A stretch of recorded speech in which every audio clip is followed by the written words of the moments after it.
ओम शांति। 8 नवंबर 2024 बाबा के महावाक्य। मीठे बच्चे, तुम यह राजयोग की पढ़ाई पढ़ते हो राजाई के लिए। यह है तुम्हारी नई पढ़ाई। प्रश्न। इस पढ़ाई में कई बच्चे चलते चलते फेल क्यों हो जाते हैं? उत्तर। क्योंकि इस पढ़ाई में माया के साथ बॉक्सिंग है। माया की बॉक्सिंग में बुद्धि को बहुत कड़ी चोट लग जाती है। चोट लगने का कारण बाप से सच्चे नहीं हैं। सच्चे बच्चे सदा सेफ रहते हैं। ओम शांति। यह तो सब बच्चों को निश्चय हो गया कि हम आत्माओं को परमात्मा बाप पढ़ाते हैं। 5000 वर्ष बाद एक ही बार बेहद का बाप आकर बेहद के बच्चों को पढ़ाते हैं। कोई नया आदमी यह बातें सुने तो समझ ना सके। रूहानी बाप, रूहानी बच्चे क्या होते हैं यह भी समझ नहीं सकेंगे। तुम बच्चे जानते हो हम सभी ब्रदर्स हैं। वह हमारा बाप भी है, टीचर भी है, सुप्रीम गुरु भी है। तुम बच्चों को यह जरूर ऑटोमेटिकली याद रहेगा। यहाँ बैठे समझते होंगे सभी आत्माओं का एक ही रूहानी बाप है। सभी आत्माएं उसको ही याद करती हैं। कोई भी धर्म का हो, सभी मनुष्य मात्र याद जरूर करते हैं। बाप ने समझाया है आत्मा तो सब में है ना। अब बाप कहते हैं देह के सब धर्म छोड़ अपने को आत्मा समझो। अभी तुम आत्मा यहाँ पाठ बजा रही हो। कैसा पाठ बजाती हो वह भी समझाया गया है। बच्चे भी नंबरवार पुरुषार्थ अनुसार ही समझते हैं। तुम राजयोगी हो ना। पढ़ने वाले सब योगी ही होते हैं। पढ़ाने वाले टीचर के साथ योग जरूर रखना पड़ता है। एम ऑब्जेक्ट का भी मालूम रहता है। इस पढ़ाई से हम फलाना बनेंगे। यह पढ़ाई तो एक ही है। इनको कहा जाता है राजाओं का राजा बनने की पढ़ाई। राजयोग है ना।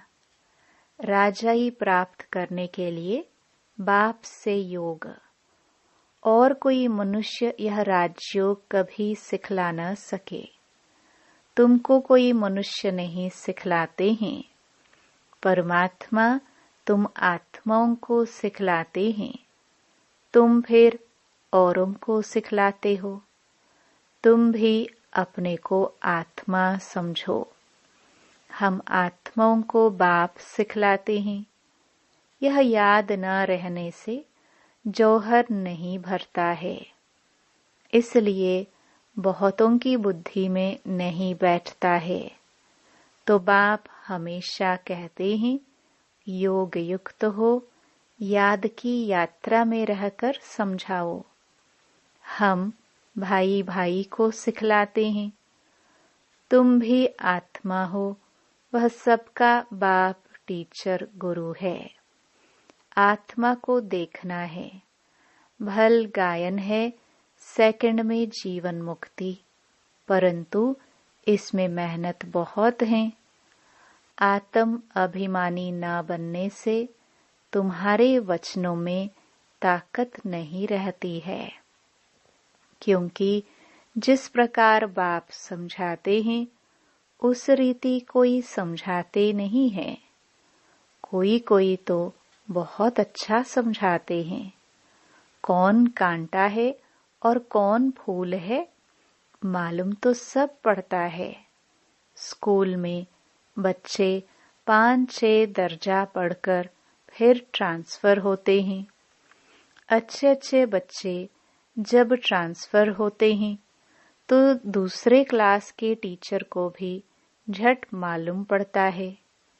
यह बच्चे तीखे पुरुषार्थी हैं। इन्होंने अच्छा पढ़ा हुआ है तब ऊंच नंबर में आए हैं। टीचर तो जरूर समझते होंगे ना। वह है लौकिक पढ़ाई, यहाँ तो वह बात नहीं। यह है पारलौकिक पढ़ाई, यहाँ तो ऐसे नहीं कहेंगे। यह पहले बहुत अच्छा पढ़कर आए हैं तब अच्छा पढ़ते हैं।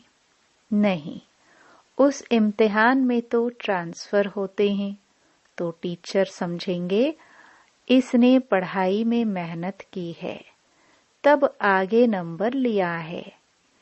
यहाँ तो है ही नई पढ़ाई जो पहले से कोई पढ़े हुए नहीं है। नई पढ़ाई है, नया पढ़ाने वाला है। सब नए हैं, नयों को पढ़ाते हैं। उनमें जो अच्छी रीति पढ़ते हैं तो कहेंगे यह अच्छे पुरुषार्थी हैं। यह है नई दुनिया के लिए नई नॉलेज, और कोई पढ़ाने वाला तो है नहीं। जितना जितना जो अटेंशन देते हैं उतना ऊंच नंबर में जाते हैं। कोई तो बहुत मीठे आज्ञाकारी होते हैं, देखने से ही पता पड़ता है यह पढ़ाने वाला बहुत अच्छा है। इनमें कोई अवगुण नहीं है। चलन से, बात करने से मालूम पड़ जाता है। बाबा पूछते भी सबसे हैं, यह कैसा पढ़ाते हैं, इनमें कोई खामी तो नहीं है। ऐसे बहुत कहते हैं कि हमारे पूछे बिगर समाचार कभी नहीं देना। कोई अच्छा पढ़ाते हैं, कोई शुरुड़ बुद्धि नहीं होते हैं। माया का वार बहुत होता है, यह बाप जानते हैं। माया इन्हों को धोखा बहुत देती है। भल 10 वर्ष भी पढ़ाया है, परंतु माया ऐसी जबरदस्त है। देह अहंकार आया और यह फंसा। बाप समझाते हैं जो भी पहलवान हैं उन पर माया की चोट लगती है। माया भी बलवान से बलवान होकर लड़ती है। तुम समझते होंगे बाबा ने जिसमें प्रवेश किया है यह नंबर 1 है। फिर नंबरवार तो बहुत है ना। बाबा मिसाल करके 1-2 का देते हैं, होते तो नंबरवार बहुत हैं। जैसे दिल्ली में गीता बच्ची बहुत होशियार है बच्ची बड़ी मीठी। बाबा हमेशा कहते हैं गीता तो सच्ची गीता है। मनुष्य वह गीता पढ़ते हैं परंतु यह नहीं समझते हैं कि भगवान ने कैसे राजयोग सिखाकर राजाओं का राजा बनाया था। बरोबर सतयुग था तो एक ही धर्म था। कल की बात है। बाप कहते हैं कल तुमको इतना साहूकार बनाकर गया। तुम पद्मा पदम भाग्यशाली थे। अब तुम क्या बन गए हो, तुम फील करते हो ना। उन गीता सुनाने वालों से कोई को फीलिंग आती है क्या? जरा भी नहीं समझते। ऊंच ते ऊंच श्रीमद् भगवत गीता ही गाई जाती है। वह तो गीता किताब बैठ पढ़ते व सुनाते हैं। बाप तो किताब नहीं पढ़ते। फर्क तो है ना। उनकी याद की यात्रा तो है ही नहीं। वह तो नीचे गिरते ही रहते हैं। सर्वव्यापी के ज्ञान से सब देखो कैसे बन गए हैं। तुम जानते हो कल्प कल्प ऐसे ही होगा। बाप कहते हैं तुमको सिखलाकर विषय सागर से पार कर देते हैं। कितना फर्क है। शास्त्र पढ़ना तो भक्ति मार्ग हुआ ना। बाप कहते हैं यह पढ़ने से मेरे से कोई नहीं मिलते। वह समझते हैं कोई भी तरफ जाओ पहुंचना तो सबको एक ही जगह है। कभी कहते हैं भगवान किस न किस रूप में आकर पढ़ाएंगे। जब बाप को आकर पढ़ाना है तो फिर तुम क्या पढ़ाते हो। बाप समझाते हैं गीता में आटे में नमक मिसल कोई राइट अक्षर हैं जिसमें तुम पकड़ सकते हो। सत्युग में तो कोई भी शास्त्र आदि होते ही नहीं। यह है ही भक्ति मार्ग के शास्त्र। ऐसे नहीं कहेंगे कि यह अनादि हैं, शुरू से चले आते हैं। नहीं, अनादि का अर्थ नहीं समझते। बाप समझाते हैं यह तो ड्रामा अनादि बरोबर है। तुमको बाप राजयोग सिखलाते हैं। बाप कहते हैं अभी तुमको सिखलाता हूँ फिर गुम हो जाता हूँ। तुम कहेंगे हमारा राज्य अनादि था। राज्य वही है, सिर्फ पावन से बदल पतित होने से नाम बदल जाता है। देवता के बदले हिंदू कहलाते हैं। है तो आदि सनातन देवी देवता धर्म के न। जैसे दूसरे सतो प्रधान से सतो रजो तमो में आते हैं, तुम भी ऐसे उतरते हो। रजो में आते हो तो अपवित्रता के कारण देवता के बदले हिंदू कहलाते हो। नहीं तो हिंदू हिंदुस्तान का नाम है। तुम असल में तो देवी देवता थे ना। देवताएं सदैव पावन होते हैं।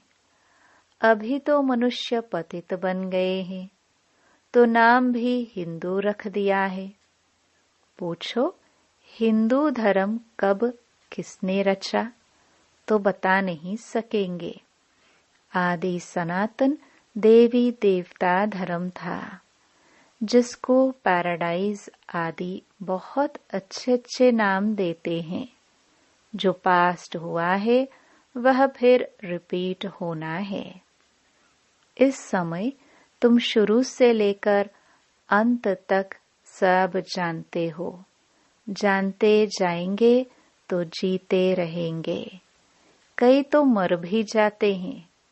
बाप का बनते हैं तो माया की युद्ध चलती है। युद्ध होने से ट्रेटर बन पड़ते हैं। रावण के थे, राम के बने। फिर रावण राम के बच्चों पर जीत पहन अपनी तरफ ले जाता है।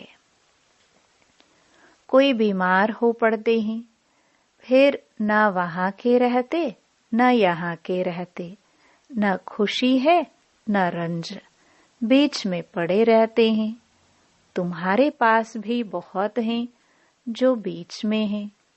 बाप का भी पूरा नहीं बनते हैं, रावण का भी पूरा नहीं बनते। अभी तुम हो पुरुषोत्तम संगम युग पर। उत्तम पुरुष बनने के लिए पुरुषार्थ कर रहे हो। यह बड़ी समझने की बातें हैं। बाबा पूछते हैं हाथ तो बहुत बच्चे उठाते हैं परंतु समझा जाता है बुद्धि नहीं है। भल बाबा कहते हैं शुभ बोलो। कहते तो सब हैं हम नर से नारायण बनेंगे। कथा ही नर से नारायण बनने की है। अज्ञान काल में भी सत्यनारायण की कथा सुनते हैं ना, वहां तो कोई पूछ नहीं सकते, यह तो बाप ही पूछते हैं, तुम क्या समझते हो, इतनी हिम्मत है? तुम्हें पावन भी जरूर बनना है। कोई आते हैं तो पूछा जाता है, इस जन्म में कोई पाप कर्म तो नहीं किए हैं? जन्म जन्मांतर के पापी तो हो ही, इस जन्म के पाप बता दो तो हल्के हो जाएंगे, नहीं तो दिल अंदर खाता रहेगा। सच बतलाने से हल्के होंगे। कई बच्चे सच नहीं बताते हैं तो माया एकदम जोर से घूसा लगा देती है। तुम्हारी बड़ी कड़ी बॉक्सिंग है, उस बॉक्सिंग में तो शरीर को चोट लगती है, इसमें बुद्धि को बहुत चोट लगती है। यह बाबा भी जानते हैं। यह ब्रह्मा कहते हैं, मैं बहुत जन्मों के अंत का हूँ। सबसे पावन था, अभी सबसे पतित हूँ, फिर पावन बनता हूँ। ऐसे तो नहीं कहता हूँ कि मैं महात्मा हूँ। बाप भी खातरी देते हैं, यह सबसे जास्ती पतित हैं। बाप कहते हैं, मैं पराये देश पराये शरीर में आता हूँ। इनके बहुत जन्मों के अंत में मैं इनमें प्रवेश करता हूँ, जिसने पूरे 84 जन्म लिए हैं। अब यह भी पावन बनने का पुरुषार्थ करते हैं। खबरदार भी बहुत रहना होता है। बाप तो जानते हैं ना, यह बाबा का बच्चा बहुत नजदीक है। यह तो बाप से जुदा कभी हो नहीं सकता। ख्याल भी नहीं आ सकता कि छोड़कर जाऊं। एकदम हमारे बाजू में बैठा है। मेरा तो बाबा है ना, मेरे घर में बैठा है। बाबा जानते हैं, हंसी कुड़ी भी करते हैं। बाबा आज हमको स्नान तो कराओ, भोजन तो खिलाओ। मैं छोटा बच्चा हूँ, बहुत प्रकार से बाबा को याद करता हूँ। तुम बच्चों को समझाता हूँ, ऐसे ऐसे याद करो। बाबा आप तो बहुत मीठे हो, एकदम हमको विश्व का मालिक बना देते हो। यह बात और किसकी बुद्धि में हो ना सके। बाप सबको रिफ्रेश करते रहते हैं। सब पुरुषार्थ तो करते हैं, परंतु चलन भी ऐसी होना। भूल हो जाए तो झट लिखना चाहिए, बाबा हमसे यह भूल हो जाती है। कोई कोई लिखते भी हैं, बाबा हमसे यह भूल हुई, माफ करना। हमारा बच्चा बनकर फिर भूल करने से 100 गुना वृद्धि हो जाती है। माया से हारते हैं तो फिर वही के वही बन जाते हैं। बहुत हारते हैं। यह बड़ी बॉक्सिंग है। राम और रावण की लड़ाई है। दिखाते भी हैं बंदर सेनाली। यह सब बच्चों का खेल बना हुआ है। जैसे छोटे बच्चे बेसमझ होते हैं ना, बाप भी कहते हैं यह तो इन्हों की पाई पैसे की बुद्धि है। कहते हैं हर एक ईश्वर का रूप है, तो हर एक ईश्वर बन क्रिएट भी करते हैं, पालना करते हैं और फिर विनाश भी कर देते। अब ईश्वर कोई का विनाश थोड़े करते हैं। यह तो कितनी अज्ञानता है। इसलिए कहा जाता है गुड़ियों की पूजा करते रहते हैं। वंडर है, मनुष्यों की बुद्धि क्या हो जाती है, कितना खर्चा करते हैं। बाप उल्हाना देते हैं, हम तुमको इतना बड़ा बनाकर गया, तुमने क्या किया। तुम भी जानते हो, हम सो देवता थे, फिर चक्कर लगाते हैं। अभी हम ब्राह्मण बने हैं, फिर हम सो देवता बनेंगे। यह तो बुद्धि में बैठा हुआ है ना। यहाँ बैठते हो तो बुद्धि में यह नॉलेज रहनी चाहिए। बाप भी नॉलेजफुल है ना। रहते भल शांति धाम में हैं, फिर भी उनको नॉलेजफुल कहा जाता है। तुम्हारा भी आत्मा में सारी नॉलेज रहती है ना। कहते हैं, इस ज्ञान से तो हमारी आंखें खुल गई है। बाप तुमको ज्ञान के चक्षु देते हैं। आत्मा को सृष्टि के आदि मध्य अंत का पता पड़ गया है। चक्र फिरता रहता है। ब्राह्मणों को ही स्वदर्शन चक्र मिलता है। देवताओं को पढ़ाने वाला कोई होता नहीं। उनको शिक्षा की दरकार नहीं। पढ़ना तो तुमको है, जो फिर तुम देवता बनते हो। अब बाप बैठ यह नई नई बातें समझाते हैं। यह नई पढ़ाई पढ़कर तुम ऊंच बनते हो। First so last, last so first. यह पढ़ाई है ना। अभी तुम समझते हो, बाबा हर कल्प आकर पतित से पावन बनाते हैं। फिर यह नॉलेज खलास हो जाएगी। अच्छा, मीठे मीठे सिखिलदे बच्चों प्रति मात पिता बाप दादा का याद प्यार और गुड मॉर्निंग। रूहानी बाप की रूहानी बच्चों को नमस्ते। धारणा के लिए मुख्य सार। पहला, बहुत बहुत आज्ञाकारी मीठा होकर चलना है। देह अहंकार में नहीं आना है। बाप का बच्चा बनकर फिर कोई भी भूल नहीं करनी है। माया की बॉक्सिंग में बहुत बहुत खबरदार रहना है। दूसरा, अपने वचनों वाक्यों में ताकत भरने के लिए आत्म अभिमानी रहने का अभ्यास करना है।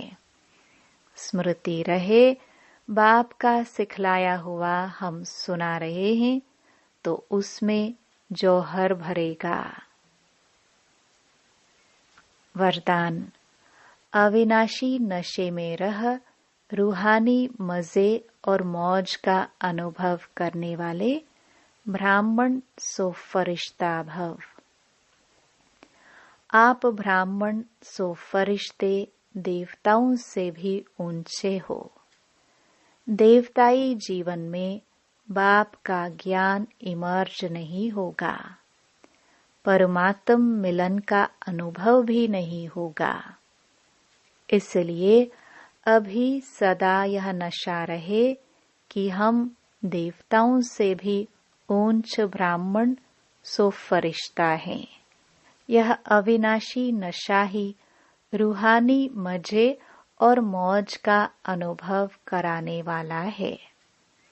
अगर नशा सदा नहीं रहेगा तो कभी मजे में रहेंगे, कभी मूंझेंगे। स्लोगन, अपनी सेवा को भी बाप के आगे अर्पित कर दो, तब कहेंगे समर्पित आत्मा। ओम शांति।